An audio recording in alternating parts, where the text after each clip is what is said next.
हमारे साथ बातचीत के लिए इस वक्त सोहेल देव भारतीय समाज पार्टी के राष्ट्रीय अध्यक्ष ओम प्रकाश राजभर जी हैं। बनारस में हैं सर, लगातार दौरा कर रहे हैं। कल सोनभद्र में थे, आज बिहार जा रहे हैं। किस तरीके की लोकसभा चुनाव को लेकर के अगर बात की जाए तो किस तरीके की रणनीति है आपकी पार्टी की? देखिए, अपनी पार्टी के नेता हम लोग संगठन को ठीक करने में काम लगे हैं। जैसे प्रतिदिन हम लोग 17 तारीख से शुरू किए हुए हैं उत्तर प्रदेश की 80 लोकसभा सीट पर। किसी दिन 8, किसी दिन 7, किसी दिन 6, किसी दिन 5। तो संगठन की समीक्षा और कार्यकर्ताओं को नया निर्देश आगामी 24 के चुनाव, इसके साथ साथ बिहार के 40 लोकसभा सीटों पर हम लोग काम कर रहे हैं। और बिहार में 10 अक्टूबर को गांधी मैदान पटना में वहाँ के एक बड़ा कार्यकर्ता सम्मेलन, जहाँ लाखों लोगों को जुटने की प्रबल संभावना दिख रही है। चूँकि 38 जिले हैं, 38 जिले में अब तक 29 जिले में हम खुद मीटिंग कर चुके हैं। पार्टी के प्रदेश अध्यक्ष, पार्टी संगठन के नेता सब लोग लगे हैं। 2024 में जो लक्ष्य है एनडीए का, सभी साथियों ने तय किया है कि 330 प्लस सीटें, यूपी की 80 लोकसभा सीटें जीत करके माननीय योगी जी के नेतृत्व में 80 और माननीय प्रधानमंत्री जी नरेंद्र मोदी जी, अमित शाह जी और योगी जी के नेतृत्व में 330 प्लस सीटें जीतने का जो लक्ष्य लिया गया है, उसी हिसाब से हम लोग काम कर रहे हैं। आप कहते हैं कि अखिलेश यादव घर से बाहर नहीं निकलते हैं, लेकिन उनकी जो है तस्वीरें जो है वायरल हो रही है। दलित सहभोज में जो है वो शामिल हुए थे। क्या लगता है जो दलित वोट बैंक है, कितना कारगर साबित होगा अखिलेश यादव की सहभोज से? के प्रयास कर रहे हैं, लेकिन जब तक मायावती जी बहुजन समाज पार्टी है तब तक बड़ा मुश्किल काम है। जैसे उदाहरण में जो उनका मूल वोट है अखिलेश जी का, क्या वहां जाकर के खाना खा ले मायावती जी तो वोट दे देगा? नहीं देगा। उसी तरह भाई 10 गो 5 गो 10 गो 5 गो राजनीति में जो ड्रामा दिखा रहे हैं लोग, उस ड्रामा से वोट नहीं मिलेगा। भाई वो चीज नहीं भूला है दलित समाज कि समाजवादी पार्टी ने पदोन्नत में आरक्षण खत्म किया था। समाजवादी पार्टी ने बाबा साहब डॉक्टर अंबेडकर जी के नाम पर तमाम गरीब, कमजोर, वंचितों के नाम पे चलाई गई जो स्कीमें थी, योजनाएं थी, उस स्कीम को सत्ता आते ही सपा के लोगों ने खत्म कर दिया। तो वो दलित भूला नहीं है। दलित जानता है कि गले में माला, विचारों पे ताला। वो समझता है। वो हम चूंकि आज के तारीख में राजनीति में लंबे समय से भूमिका अदा करता आया है और समझदार लोग पैदा हो गए हैं, समझदारी से काम लेते हैं। घोषी उपचुनाव में अखिलेश यादव चाचा भतीजे की जो जोड़ी है वो हिट हो गई है, तो क्या लगता है लोकसभा चुनाव में कितना कारगर साबित होगी? नहीं, देखिए, जब देश का चुनाव होता है तो देश की जनता देश के हित के लिए वोट देती है, और प्रदेश का चुनाव होता है तो प्रदेश के इशू पर चुनाव होता है। बाई इलेक्शन को अगर देश का चुनाव माना जाए तो आप लोगों की तरफ से कभी पंचायत चुनाव को सेमीफाइनल, कभी निकाय चुनाव को सेमीफाइनल, तो कभी लोकसभा चुनाव को सेमीफाइनल, तो कभी विधानसभा को सेमीफाइनल। तो ये हम तो अभी तक नहीं समझ पाए कि सेमीफाइनल है कौन। देश का जो चुनाव होने जा रहा है उसमें देश की जनता देश के हित के लिए, देश की सुरक्षा के लिए, देश के सम्मान के लिए, देश में रहने वाले 140 करोड़ आबादी में जो गरीब, कमजोर, वंचित, शोषित हैं, उनको हक दिलाने के लिए लड़ाई हो रही है। और आज के तारीख में कोई ऑप्शन है नहीं।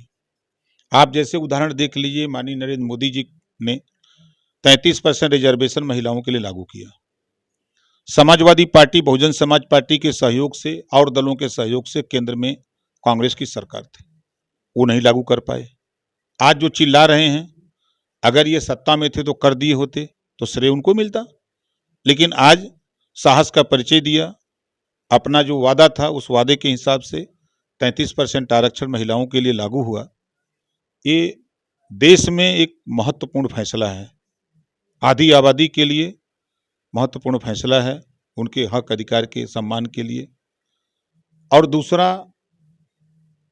राजीव जी जब जिंदा थे तब वो कहा करते थे कि मैं दिल्ली से 100 रुपया भेजता हूं और धरातल पर 15 पहुंचता है।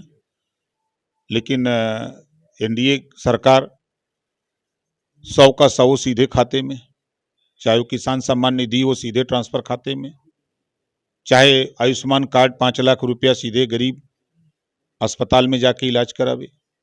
जो राशन बिचौलिए बीच में मार जाते थे, अब सीधे पात्र जो व्यक्ति है उसके खाते तक, वहां उसके हाथ तक, उसके घर तक राशन पहुंच रहा है। तो जो भ्रष्टाचार था उसमें बड़े पैमाने पर लगाम लगी है, जिससे जो गरीबों के विकास की जो योजनाएं हैं उन वहां तक पहुंच रही हैं। और देश में मोदी जी का विकल्प अभी कोई तैयार नहीं हुआ।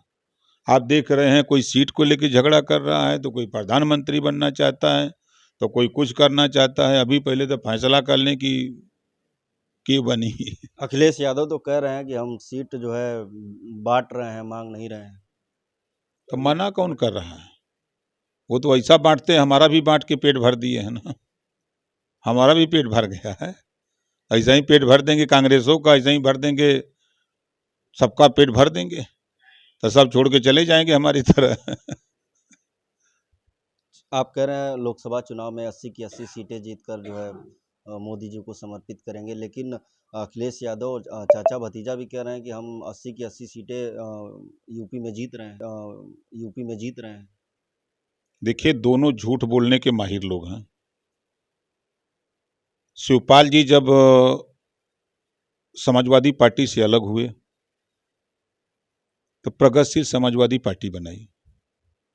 तो शिवपाल जी का ही कहना है कि समाजवादी पार्टी में चोर उचक्के आ गए हैं, समाजवादी पार्टी में शकुनी है एक, जिसको पश्चिम में चश्मा के नाम से जानते हैं। हम नहीं कह रहे हैं, शिवपाल जी कहते हैं। शिवपाल जी ने यह भी कहा कि समाजवादी पार्टी में अब शराब माफिया आ गए हैं, समाजवादी पार्टी में गरीबों की जमीन कब्जा करने वाले लोग आ गए हैं। यही शिवपाल यादव जी के बयान जब वो प्रगतिशील समाजवादी पार्टी बना करके ये भाषा बोल रहे थे। और माननीय नेताजी माननीय मुलायम सिंह यादव जी ने का बयान है, उन्होंने कहा था कि मैं पहला नेता हूं जो अपने बेटे को मुख्यमंत्री बनाया, और मुख्यमंत्री बनने के बाद जब वो हमारा नहीं हुआ, चाचा को मंत्री पद से हटा दिया, चाचा का नहीं हुआ, तो देश में किसी का नहीं हो सकता है, ये माननीय मुलायम सिंह यादव जी ने कहा था। वो भूल गए?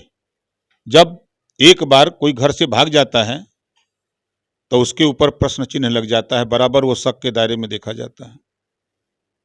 तो शिवपाल जी के ऊपर तो बराबर शक आपने देखा नहीं?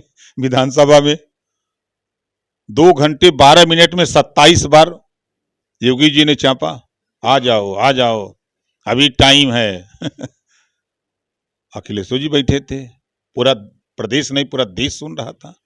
तो कहीं ना कहीं भीतर कोई खिचड़ी पक रही है तब है ना। क्या लगता है शिवपाल यादव लोकसभा चुनाव से पहले आपके साथ एनडीए में शामिल हो सकते हैं? भाई देखिए, वो उनका विषय है, लेकिन जो लक्षण दिख रहा है वो सब लोग, पूरा देश देख रहा है। अच्छा, राहुल गांधी की खबर आ रही है कि राहुल गांधी अयोध्या दर्शन पूजन के लिए जाने वाले हैं। चुनाव नजदीक है, ऐसे में अयोध्या राम जन्मभूमि पे दर्शन पूजन अगर करने जाते हैं तो जब जागेश्वर जाते हैं, रमेश जाते हैं, गणेश जाते हैं, तब तो कोई चर्चा नहीं होती है। जो असली मालिक लोग हैं, राहुल जी जा रहे हैं तो कौन सा बड़ा तोप लेके जा रहे हैं? अरे ये तो परंपरा है, जो चाहे वो जाके भगवान राम का दर्शन करे। दर्शन करने से वोट मिलेगा, दर्शन करने से वोट मिलता तो सब नेता वहीं जाके झोंक के दर्शन नहीं कर लेते। स्वामी प्रसाद मौर्य के लिए क्या कहेंगे, जिस तरीके से लगातार उनका बयान आ रहा है? देखिए, माननीय स्वामी प्रसाद मौर्य जी को वहां भेजा गया है, जब तक समाजवादी पार्टी रसातल में न चल जाए तब तक डटे रहो। वही हर बयान पर उनके समाजवादी पार्टी की किरकिरी हो रही है, उन्हीं की पार्टी के लोग उनके खिलाफ खड़े हो जा रहे हैं। कभी अखिलेश जी सामने आ रहे हैं, तो कभी डिम्पल जी सामने आ रही हैं, तो कभी राम गोपाल जी आ रहे हैं तो कभी शिवपाल जी कह रहे हैं भाई उनका बयान है, पार्टी से कोई लेना देना नहीं है। जब पार्टी से लेना देना नहीं तो फिर हुआ क्यों रखे हो भाई उनको, सवाल खड़ा हो रहा है ना। तो नुकसान है। देखिए, समाजवादी पार्टी को पूरे उत्तर प्रदेश में अकेले अपने दम पे चुनाव लड़ना है। ये अच्छी तरह अखिलेश जी जान रहे हैं कि कांग्रेस का कोई जनाधार नहीं है, ममता जी वोट दिला नहीं सकती, लालू जी आके वोट दिला नहीं सकते, केसीआर आके वोट दिला नहीं सकते, तो फिर अकेले लड़ना है। अकेले लड़के देख चुके हैं। हम शायद नहीं गए होते तो 47 के कहाँ होते वही जानते हैं। हम साथ हुए, ललकारे थोड़ा, तो 125 पर सब लोग पहुंच गए। अब हम हट गए हैं तो छपटिया रहे हैं। कौन सा साथी है? हम राय दिए, समझाए तो नहीं माने। जब नहीं माने तो हम कि भैया जब नहीं मान रहे तो हम क्या करें। तो उन्होंने तलाक दे दिया तो हमने कहा चलो तलाक तुम्हारा कबूल है, कबूल कर लिए। आजम खान पे जिस तरीके से लगातार ईडी की छापेमारी चल रही है, उसको लेकर के समाजवादी पार्टी ये सवाल खड़ा कर रही है कि कहीं ना कहीं विपक्षी जो नेता हैं उनको लगातार पार्टी की तरफ से समाज अरे बीजेपी की तरफ से लगातार जो है परेशान किया जा रहा है। ओम प्रकाश राजभर को क्यों नहीं परेशान करते? हम तो 18 जुलाई को न शामिल हुए एनडीए में, उसके पहले हमारे यहाँ क्यों नहीं हमको परेशान किए?